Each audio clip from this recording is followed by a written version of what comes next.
महाकुंभ आध्यात्म के रंगों से सराबोर है। अलग अलग साधु संत यहाँ आए हुए हैं, तो वहीं अलग अलग अनोखे बाबा भी यहाँ हमें मिल रहे हैं। यही महाकुंभ में एक ऐसे बाबा मिले हैं जिनको लोग चाबी वाले बाबा के नाम से जानते हैं। और अगर ये उनका रथ देखिए तो ये रथ अलग अलग चाबियों से भरा हुआ है। अलग अलग चाबियां हैं और अलग अलग चाबियों पर कुछ न कुछ संदेश भी है। एक चाबी पर लिखा है जागो फिर एक बार, और इसी तरीके से दूसरी एक जो चाबी उसमें राम लिखते हुए एक चाबी है। और ये अभी तक की सबसे बड़ी चाबी है इनकी। बाबा खुद एक चाबी लेकर खड़े हैं। बीच में कुछ चाबियां उनकी आपको दिख रही होंगी। और अगर पीछे की तरफ में आए तो ये उनका जो कहीं ना कहीं जो उनका रथ है, ये रथ ही उनका घर है और इस रथ पर ही वो रहते हैं, चलते हैं। अंदर की तरफ में अगर आपको तस्वीरें दिखाऊं तो उन्होंने पूरा अपना जो घर है वो इस रथ को बना रखा है। अपने पूरी जो ज़रूरत के सामान हैं वो इस रथ पर उनके मौजूद हैं। वहीं इस ऊपर चढ़ने के लिए यहाँ बाकायदा सीढ़ी भी लगी है, जिसका ऊपर वो वहाँ पर जहाँ अपना विश्राम करते हैं। उनसे बातचीत भी करेंगे और चाबी वाले बाबा की क्या महत्ता है उनसे समझेंगे। बाबा, ये चाबी आप हाथ में लेकर खड़े हैं, ढेर सारी चाबियां वहाँ लगी हैं, एक बड़ी चाबी हमें यहाँ दिख रही है। ये चाबियां क्या हैं ये, और ये चाबियां क्या खोलने के लिए हैं, क्या खुलेगा इससे? प्रभु, हम तो इसे सतयुग के द्वार खोलना चाहते हैं। परिवर्तन चाबी का मतलब ही होता है कि स्थिति, एक स्थिति है, एक लाख है और ठीक है इस लॉक। हाँ, इसमें अगर हम चाबी लगाते हैं तो इधर जो लीवर है वो लीवर उसके उधर हो जाता है। ऐसे भी समझें कि हम इस धरती पर आते हैं तो ना कुछ लेके आते हैं ना लेके जाते हैं। पूरे जीवन मनुष्य केवल इधर का उधर करता है। का से लेकर ज्ञा तक और आ से लेकर आहा तक, इतने ही वर्णों में वो अपनी सारी दुनिया की रचना करता है। इसके अलावा कोई भी वॉइस फ्रीक्वेंसी आज तक विज्ञान ने अलग से कोई डेवलप नहीं की। तो इतने में ही जो कुछ भी होता है, ईश्वर सब कुछ करता है। ईश्वर तो सब कुछ कर रहा है, पर आप ये चाबियां बना रहे हैं, इससे क्या खोलना चाहते हैं उस पर थोड़ा? तो जो भी कहते हैं दीन दुखियों की सेवा ही ईश्वर की सच्ची सेवा है, परोपकार है। तो जिससे जो मेरे पास कुछ नहीं, मैं सर्व साधनहीन होकर जी रहा हूँ। सर्व साधनहीन की पराकाष्ठा जिसे कहें, ये त्याग का जीवन लोग जिया करते थे। हम चाहते तो वही पुराने ऋषियों मुनियों की तरीके वहीं बैठे होते, लेकिन वक्त है, इतना शोरगुल है, इतनी चीख पुकार है, अपराध के समाचारों से अखबारों के पन्ने भरे हैं, चैनलों पर अपराध ही अपराध है।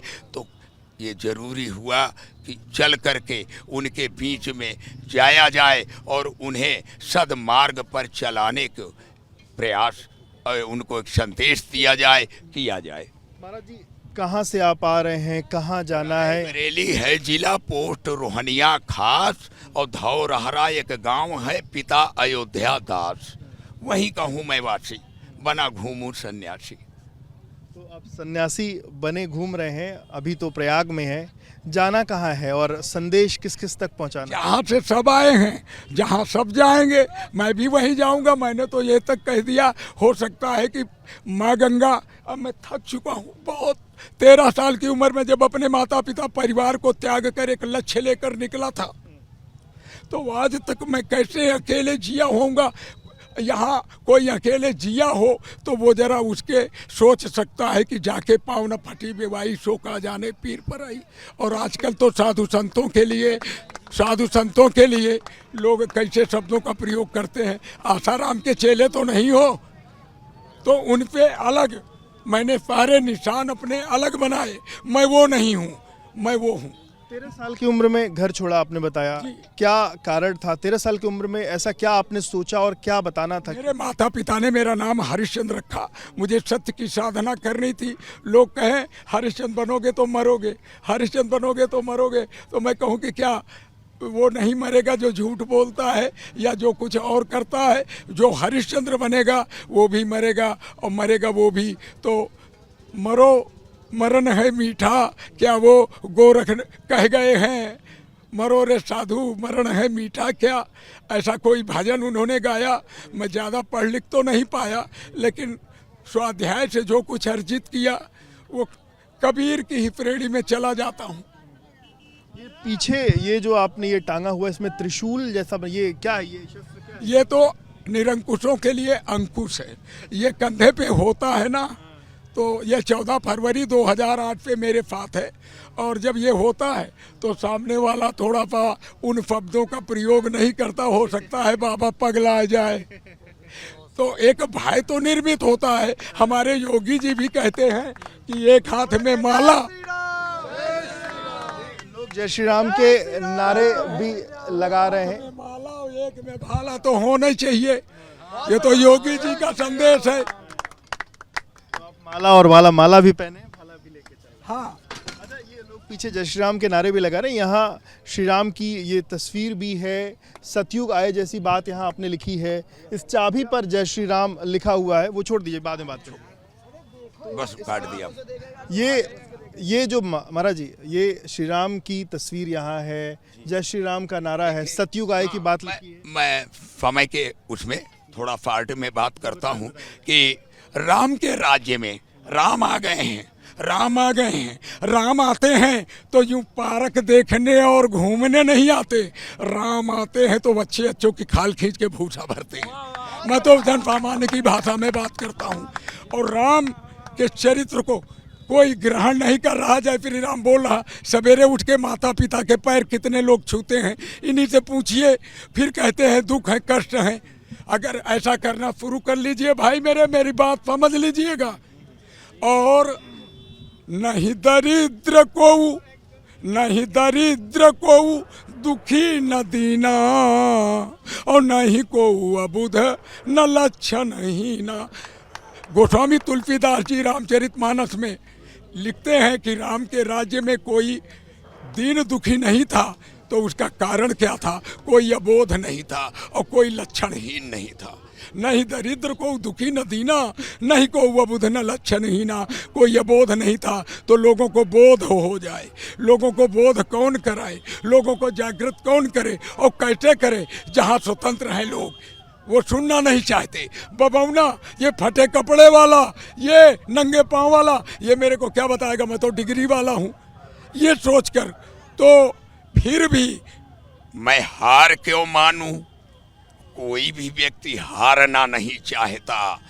तो आया हूँ इस संसार में, जो कुछ भी मेरे को उपलब्ध हुआ मैं भी इधर का उधर जोड़कर सामने आकर और लोगों से आज बात करने में समर्थ पा रहा हूँ अपने आप को। और वो विश्व को एक शांति का संदेश देना चाहता हूँ भारत की धरती पे, यह मानकर कि कबीर खंजड़ी बजाने गांव गांव जाएं तो लोगों की उपहास और उपेक्षा का कारण बने। आज इंटरनेट है, आज मीडिया है। गौतम बुद्ध के ज़माने में मीडिया ना था।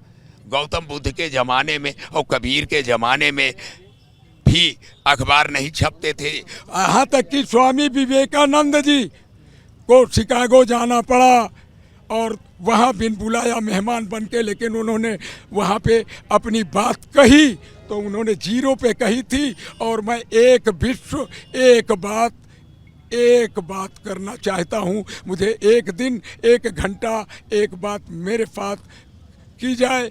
मैं एक अकेला हूँ, किसी को अपशब्द नहीं बोलने वाला। वैसे भी मैंने 23 जनवरी को आप सब लोगों को आमंत्रित किया है, फिर कर रहा हूँ कि एक दिन के लिए आप आइए और मैं जो कुछ भी उस समय कहूँगा उसको अपने एंड्रॉयड मोबाइल में रिकॉर्ड कर लो। एक बार में बात समझ में नहीं आती, 2-4 बार सुनिएगा और फिर मैं चला जाऊंगा वहीं जहाँ से आया हूँ। माँ गंगा मुझे अपनी गोद में समाहित कर लें। मैं कितना क्या हो चुका हूँ, मेरी शरीर जर्जर हो चुकी है और बस मैं खुश होकर के जाऊँ कि 45 करोड़ लोग मेरी अंतिम यात्रा में आ गए।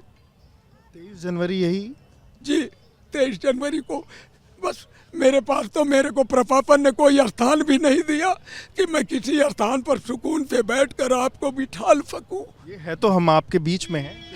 हाँ। ये जो चाबी का है, ये आप इस रथ को खुद हाँकते भी हैं, मतलब इसको खुद से चला के कहाँ कहाँ जाने का रहता है, मतलब अभी तक कहाँ कहाँ आप गए? अरे शुरुआत में तो मैं ऐसे ही चल पड़ा चाबी लेके कन्याकुमारी के लिए। रास्ते में भीगा, मेरे कागज भीग गए, बिस्तर भीग गया, कई रातें मैं ऐसे बैठ करके रहा। तो वहाँ से जब लौट करके आया तो मैंने उसके ऊपर एक छत बनाई और उस छत के बाद उससे चलता, उसको खींच के लेके चलता रहा। 19 के कुंभ तक मैं आया, लेकिन 19 के कुंभ के बाद ये देखे मेरा पैर टूट गया, राड पड़ी हुई है, पेच लगे। तो मैंने सोचा कि अब पदयात्रा कैसे होगी, तो मैंने ये एक बनाया कि मैं इसको लेके चलूँगा, कहीं थक जाऊँगा या मेरे को पैर में तकलीफ होगी तो मैं लेट जाऊँगा, बैठ जाऊँगा। 1000 लोग गुजर जाएंगे, लेकिन मेरा भारत अभी उतना नहीं मरा कि कोई पूछ ले बाबा तुमको क्या कष्ट है और मेरी मदद हो जाएगी। लेकिन कम से कम मैं धूप और पानी से और चीज़ों से बच जाऊंगा, तो मैं इसे लेके थोड़ा सुरक्षित रहता हूँ। महाराज जी, बस आखिरी सवाल, ये जो चाबियां हैं, इन चाबियों का महत्व एक बार फिर से थोड़ा बताइए। और चाबियां और आपने ये चाबियां से क्या क्या इस्तेमाल किया है, किसको ये चाबियां दी हैं, किसके लिए क्या किया है? अरे चाबी तो हमारी 3 चाबियाँ स्वामी रामदेव जी के पास हमें हैं। पतंजलि में कभी कभी स्वामी जी निकाल के प्रदर्शित करते, कहते मुझे एक फकीर ने दिया, अच्छा लगता है उनके मुंह से। और मेरी चाबी मैंने एक ऐसे ही भिजवाई थी, क्योंकि मैं परिवर्तन चाहता हूँ, तो चाबी भिजवाई थी। तो वो अन्ना महाराज तक गई, मैं खुद अन्ना जी के पास गया, मिला, लेकिन मैंने देखा नहीं, ये मार्ग नहीं है। कि मार्ग तो वही है, जनमानस को जगा करके सीधे उनसे जुड़ना और भारत की सनातनी परंपरा को, उनके गुरुओं की परंपरा को, या कुछ और भी कहे जो शब्द मेरे को चुनाव में ना आते हों, वो समझें कि मुझे गली गली में जा कर के बात करना। और सबसे बड़ी चीज़ जो कहा गया मनोभाव, तो लोगों के अंदर संवेदनाओं को जगाना, इसके लिए मैं इसको खींच रहा हूँ कि लोगों को ये लगे एक व्यक्ति ये कर रहा है, आज नहीं मेरी मौत के बाद लोगों को ये होगा कि हाँ वो मेरे को मिला था, मैंने देखा था, कितनी मेहनत करके वो ये कार्य कर रहा था। अगर सत्य समझ में आ गया, मैं आज बीज डाल रहा हूँ, बीज अंकुरित होंगे। जब बीज अंकुरित होंगे तो फसलें होंगी 10 साल 20 साल 25 साल बाद हो, लेकिन मैं आज बीज डाल रहा हूँ, मैं बीज डालता रहूँगा। बीज जब जाएंगे उर्वरा मस्तिष्क में, जब चिंतन में आएगा, तब वो निश्चित है कि जड़ निकलेगी और उसमें फसल भी होगी। मेरा भारत महान होगा, मेरा सनातन विश्व में परचम फहराएगा। ऐसी स्थितियाँ आजकल हमारी राज्य सत्ताएँ भी उसी दिशा में कार्य कर रही हैं, लेकिन वो संविधान पे बंधी है और मैं अपने को संविधान पे मुक्त मानता हूँ। बिल्कुल, तो ये चाबी वाले बाबा हैं, अलग अलग चाबियां ये बनाई है इन्होंने, और ये सतयुग की तरफ लोगों को ले जाना चाहते हैं। लोग झूठ फरेब ना करें और लोग धर्म के साथ रहें, इस तरीके की उनकी मान्यता है। लगभग 13 साल की उम्र में घर छोड़ा था और आज सनातन की तरफ लोगों को जागृत करने के लिए लगातार अपनी गाड़ी से लोगों के बीच में जा रहे हैं और उन तक अपनी आवाज़ पहुंचा रहे हैं। कैमरामैन प्रेम सिंह के साथ Vivek Rai, BP News, Prayagraj. For exclusive and insightful videos, subscribe to our new channel ABP Live Premium.